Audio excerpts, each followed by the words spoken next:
대표님께서는 또 어떤 종목의 공시에 눈에 띄셨어요? 네, 지난주 사연이 있는 종목으로 살펴봤던 테라세미콘입니다.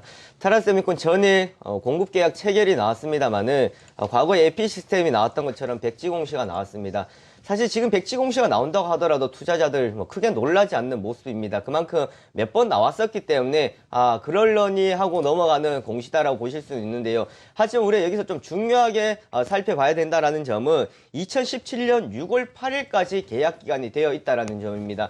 지난주 AP 시스템 말씀드리면서 말씀드렸던 포인트가 지속적으로 계약 기간 늘어난다라는 점은 지속적인 수주가 나타난다라는 점을 우리가 볼 수가 있겠고요. 투자가 이어진다라는 점을 또한 중요하게 살펴보시면 될 것 같습니다. 급증하고 있는 수주에 대한 기대감, 그리고 또한 백지 공시가 테라세미콘에 대한 기대감을 훨씬 더 나타내고 있다라고 보실 수가 있겠고요. 삼성전자양 매출이 지속적으로 늘어난다라는 점을 또한 꼽아볼 수가 있겠습니다.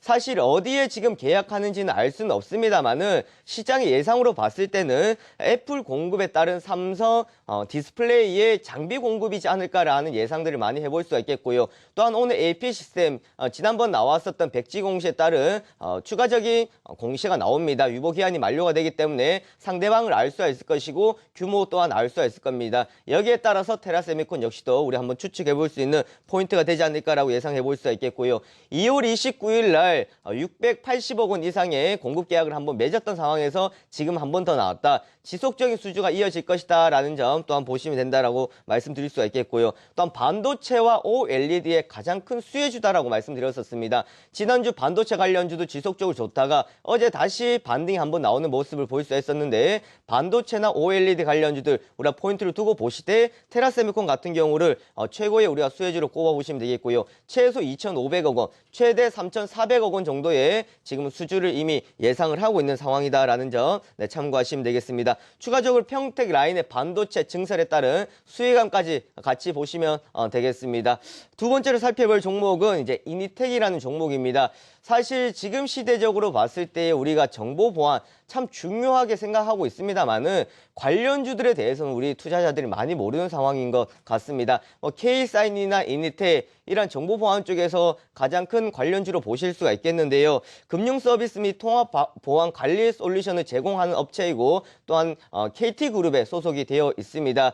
자, 전일 공시가 나왔던 내용은 150억 규모의 전산 시스템 공급 계약이다라는 상황이었는데요.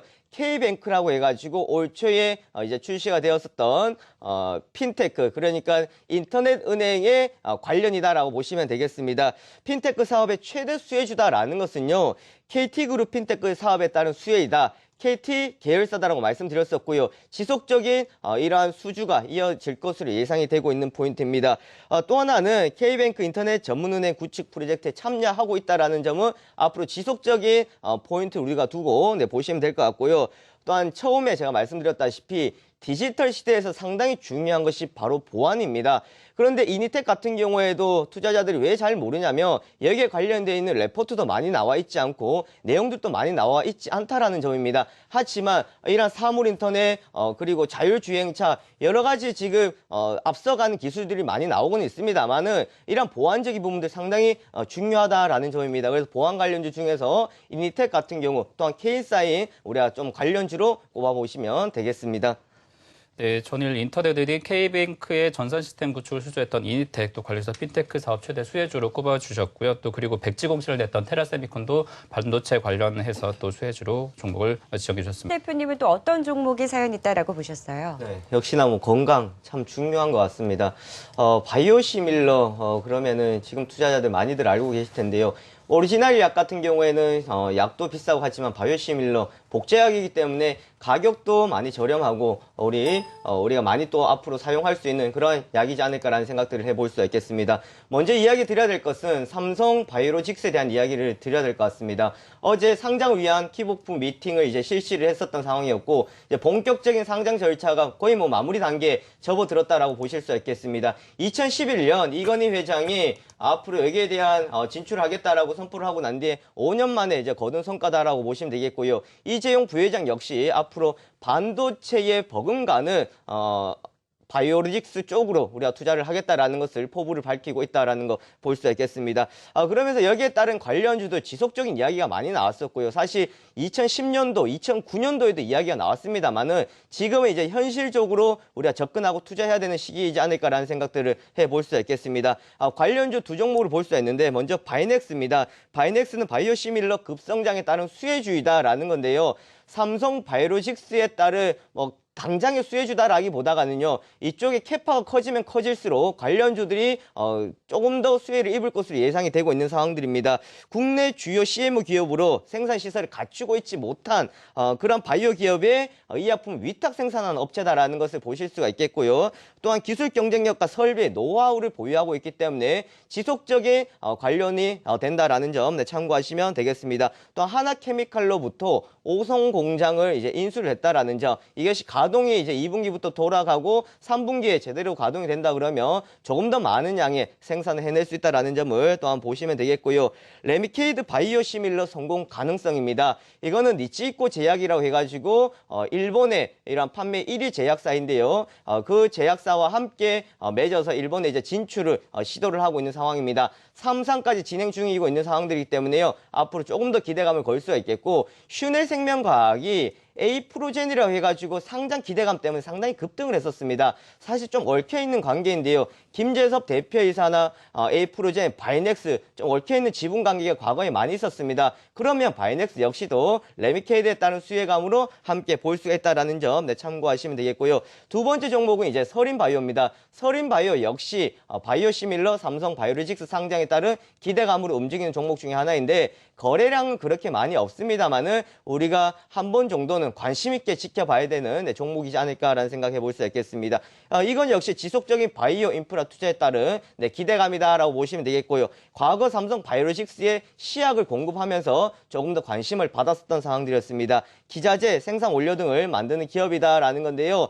또한 서린바이오 같은 경우에는 자회사를 통한 기대감도 나타내고 있는 측면이 있다라는 점입니다. 자회사 서린메디케어, 제노자임 역시나 건강 쪽에 우리가 관련을 가지고 보셔야 되겠는데요. 특히나 서린메디케어 같은 경우에는 체형관리, 페이셜 리프팅, 우리 여성분들이라면 상당히 관심 있는 쪽입니다. 이쪽에 지속적인 투자 그리고 앞으로 성과가 나오고 있다는 점을 더 보시면 되겠고요. 피부 미용 의료기기에 대한 수요는 지금 상당히 늘어나고 있다는 점. 마지막으로 제노자임은 미백, 주름 개선, 여드름 기능성 화장품입니다. 이건 역시도 우리가 지금 시대적으로 상당히 관심 가지고 있는 부분이기 때문에요. 서린바이오, 바이넥스 이런 관련주들 함께 더 보신다 그러면 영인프론티어까지 함께 살펴보시면 되겠습니다. 김영철 대표님 제시할 만한 전략도 어떤 게 있을까요? 네, 시장은 지금 기간 조정에 들어가 있다고 볼 수 있겠습니다. 주가가 떨어졌다가 반등이 나왔습니다만 반등 좀 제한적인 모습을 볼 수 있겠고요. 짧게나마 전일 시장을 한번 보시면은 전일 장 초반 코스피가 하락폭을 좀 키워 나갔었습니다.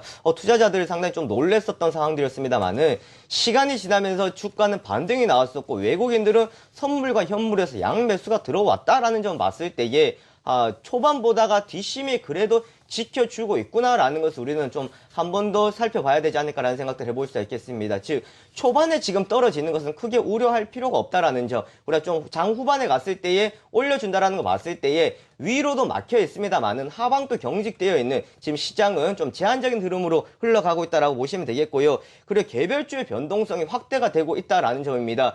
지난 주말부터 어제까지 보시면은 좀 소형주들의 움직임들이 좀 지지부진한 모습들을 볼 수가 있었습니다. 그만큼 떨어지는 것에 대해서는 민감하게 반응을 하고요.